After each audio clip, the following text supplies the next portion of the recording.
ಓಂ ಶಾಂತಿ. ತಮ್ಮೊಂದಿಗೆ ತಾವು ಮಾತನಾಡಿಕೊಳ್ಳಿ. ಪಾವನರಾಗುವುದು ನಿಮ್ಮ ಕೆಲಸವಾಗಿದೆ. ಅನ್ಯ ಆತ್ಮಗಳ ಚಿಂತನೆಯಲ್ಲಿ ತಮ್ಮ ಸಮಯವನ್ನು ವ್ಯರ್ಥ ಮಾಡಬೇಡಿ. ನಾವು ಬೇಹದ್ದಿನ ತಂದೆಯ ಸಂತಾನರಾಗಿದ್ದೇವೆ, ಅಂದರೆ ವಿಶ್ವದ ಮಾಲೀಕರಾದೆವು. ನಾವೀಗ ದೇವತೆಗಳಾಗಬೇಕಾಗಿದೆ. ಈ ಮಾತು ಬುದ್ಧಿಯಲ್ಲಿ ಒಳೆದರೆ ಎಲ್ಲ ಹಳೆಯ ಹವ್ಯಾಸಗಳು ಬಿಟ್ಟು ಹೋಗುತ್ತವೆ. 84 ಜನ್ಮಗಳ ಚಕ್ರ ಮತ್ತು ಪ್ರತಿಯೊಂದು ಯುಗದ ಆಯಸ್ಸು ಇಷ್ಟಿದೆ. ಇಷ್ಟು ಜನ್ಮಗಳಿರುತ್ತವೆ. ಇದರ ಸಂಬಂಧವೂ ನೆನಪಿನೊಂದಿಗೆ ಇಲ್ಲ. ಇದು ವಿದ್ಯೆಯಾಗಿದೆ. ನೆನಪು ಮಾಡದಿದ್ದರೆ ಬಹಳ ಚಿಕ್ಕದಾದ ಪದವಿಯನ್ನು ಪಡೆಯುತ್ತೀರಿ. ಇಷ್ಟು ಶ್ರೇಷ್ಠ ಪದವಿಯನ್ನು ಪಡೆಯಲು ಸಾಧ್ಯವಿಲ್ಲ. ಆದ್ದರಿಂದ ಅಟೆನ್ಷನ್ ಎಂದು ಹೇಳುತ್ತಾರೆ. ಬುದ್ಧಿಯೋಗವು ತಂದೆಯ ಜೊತೆ ಇರಲಿ. ನೀವು ತಂದೆಯನ್ನು ನೆನಪು ಮಾಡುತ್ತೀರಿ. ಮತ್ತೆ ಮಾಯೆಯ ನೆನಪಿನಲ್ಲಿಯೇ ಯುದ್ಧವು ನಡೆಯುತ್ತದೆ.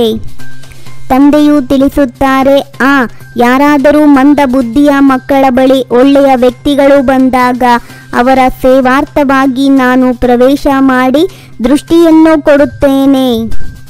ತಂದೆ ಹೇಳುತ್ತಾರೆ, ಬಹುರೂಪ ಧಾರಣೆ ಮಾಡಿ ಅನ್ಯರ ಕಲ್ಯಾಣ ಮಾಡುತ್ತೇನೆ. ಆದರೆ ನನ್ನಲ್ಲಿಯೇ ಶಿವ ತಂದೆಯ ಪ್ರವೇಶವಾಗಿದೆ. ನನಗೆ ಶಿವ ತಂದೆಯು ಇದನ್ನು ಹೇಳುತ್ತಾರೆ ಎಂದು ಯಾರೂ ಹೇಳಲು ಸಾಧ್ಯವಿಲ್ಲ. ಮೂಲ ಮಾತು ಪಾವನರಾಗುವುದಾಗಿದೆ. ಇದರಿಂದಲೇ ಪಾವನ ಪ್ರಪಂಚದಲ್ಲಿ ಹೋಗಲು ಸಾಧ್ಯ. ತಂದೆಯ ವಿನಃ ಈ ಜ್ಞಾನವನ್ನು ಕೊಡಲು ಸಾಧ್ಯವಿಲ್ಲ. ಅದನ್ನೇ ಜ್ಞಾನದ ಮೂರನೆಯ ನೇತ್ರವೆಂದು ಹೇಳಲಾಗುತ್ತದೆ. ಈಗ ದೇವತೆಗಳಾಗಲು ಅವಶ್ಯವಾಗಿ ಪವಿತ್ರರಾಗಬೇಕಾಗಿದೆ. ಆದ್ದರಿಂದ ತಂದೆಯನ್ನು ನೆನಪು ಮಾಡಬೇಕಾಗಿದೆ. ತಂದೆಯು ಯಾವ ಭಾಷೆಯಲ್ಲಿ ತಿಳಿಸುತ್ತಾರೆಯೋ ಅದರಲ್ಲಿಯೇ ಕಲ್ಪವೂ ತಿಳಿಸುತ್ತಾರೆ. ಇವರದ್ದು ಯಾವ ಭಾಷೆಯಾಗಿರುವುದೋ ಆ ಭಾಷೆಯಲ್ಲಿಯೇ ತಿಳಿಸುತ್ತಾರಲ್ಲವೇ. ನಿಮಗಂತೂ ತಂದೆಯು ಶ್ರೀಮತವನ್ನು ಕೊಟ್ಟಿದ್ದಾರೆ. ತಮ್ಮ ಉನ್ನತಿಗಾಗಿ ಪುರುಷಾರ್ಥ ಮಾಡಿ ಅನ್ಯರ ಚಿಂತನೆಯಲ್ಲಿ ಹೋಗಬೇಡಿ. ಕೇವಲ ನನ್ನೊಬ್ಬನನ್ನು ನೆನಪು ಮಾಡಿ. ನಮ್ಮ ಬಾಬಾ ತಂದೆಯೂ ಶಿಕ್ಷಕನೂ ಸದ್ಗುರುವೂ ಆಗಿದ್ದಾರೆ. ಇದನ್ನು ಅವಶ್ಯವಾಗಿ ಮನಸ್ಸಿನಲ್ಲಿಟ್ಟುಕೊಳ್ಳಬೇಕು. ಯಾರಿಗೆ ಬುದ್ಧಿಯಲ್ಲಿ ದೇವತೆಗಳಾಗಬೇಕೆಂದು ಬಂದು ಬಿಡುವುದೋ ಅವರು ಉಲ್ಟಾ ಪಲ್ಟಾ ಆಹಾರ ಪಾನೀಯ ಮದ್ಯಪಾನ ಇತ್ಯಾದಿಗಳನ್ನು ತಾವಾಗಿಯೇ ಬಿಟ್ಟು ಬಿಡುತ್ತಾರೆ. ತಂದೆಯು ಸ್ಥಾಪನೆ ಮಾಡಿಬಿಟ್ಟಿದ್ದಾರೆ. ಉದ್ಘಾಟನೆಯಂತೂ ಸ್ವತಃ ಆಗಿಯೇ ಬಿಟ್ಟಿದೆ. ನಾವು ಇಲ್ಲಿ ಓದಿ ಹೊಸ ಪ್ರಪಂಚಕ್ಕೆ ಹೊರಟು ಹೋಗುತ್ತೇವೆ. ತಂದೆಯು ತಿಳಿಸುತ್ತಾರೆ, ಹೆಚ್ಚಿನ ಪುರುಷಾರ್ಥ ಮಾಡಿ ಉದ್ಯೋಗ ವ್ಯವಹಾರಗಳನ್ನು ಬಲೆ ಮಾಡಿ. ಆದರೆ ಹೆಚ್ಚಿನ ಹಣವನ್ನು ಏನು ಮಾಡುತ್ತೀರಿ? ಹಣವನ್ನಂತೂ ತಿನ್ನಲು ಸಾಧ್ಯವಿಲ್ಲ. ನೀವು ಬ್ರಾಹ್ಮಣರಾಗಿದ್ದೀರಿ. ಬ್ರಾಹ್ಮಣರಿಗೆ ನೀವು ಸಹಯೋಗ ಕೊಡಬೇಕಾಗಿದೆ. ಯಾರು ಸರ್ವಿಸ್ ಮಾಡುವರೋ ಅವರಿಗೆ ಸಹಯೋಗದ ಅವಶ್ಯಕತೆ ಇಲ್ಲ. ತಮ್ಮ ಉನ್ನತಿಯದೇ ಚಿಂತನೆ ಮಾಡಬೇಕಾಗಿದೆ. ಅನ್ಯ ಯಾವುದೇ ಮಾತಿನಲ್ಲಿ ಹೋಗಬಾರದು.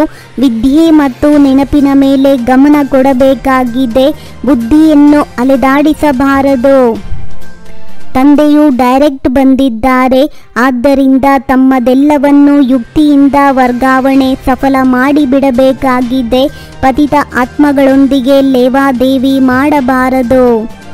ಮನಸ್ಸು ಮತ್ತು ಬುದ್ಧಿಯನ್ನು ವ್ಯರ್ಥದಿಂದ ಮುಕ್ತವಾಗಿರಿಸಿ ಬ್ರಾಹ್ಮಣ ಸಂಸ್ಕಾರ ಮಾಡಿಕೊಳ್ಳುವಂತಹ ಆಡಳಿತಾಧಿಕಾರಿ ಭವ.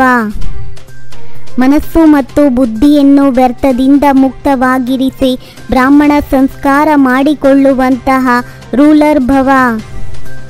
ಮಾಸ್ಟರ್ ಸರ್ವಶಕ್ತಿವಾನ್ ಅವರೇ ಆಗಿದ್ದಾರೆ. ಯಾರು ದೃಢ ಪ್ರತಿಜ್ಞೆಯಿಂದ ಸರ್ವ ಸಮಸ್ಯೆಗಳನ್ನು ಸಹಜವಾಗಿ ಪಾರು ಮಾಡುವವರು. ಓಂ ಶಾಂತಿ. 21 ಜನ್ಮಗಳಿಗೆ 21 ಪರಮಾತ್ಮನ ಮಹಾವಾಕ್ಯವನ್ನು ಆಲಿಸಿ. ನಿಮ್ಮದೇ ಆದಂಥ ಈ ಚಾನಲಿಗೆ ಲೈಕ್ ಮಾಡಿ, ಶೇರ್ ಮಾಡಿ, ಸಬ್ಸ್ಕ್ರೈಬ್ ಆಗುವುದನ್ನು ಖಂಡಿತ ಮರಿಬೇಡಿ.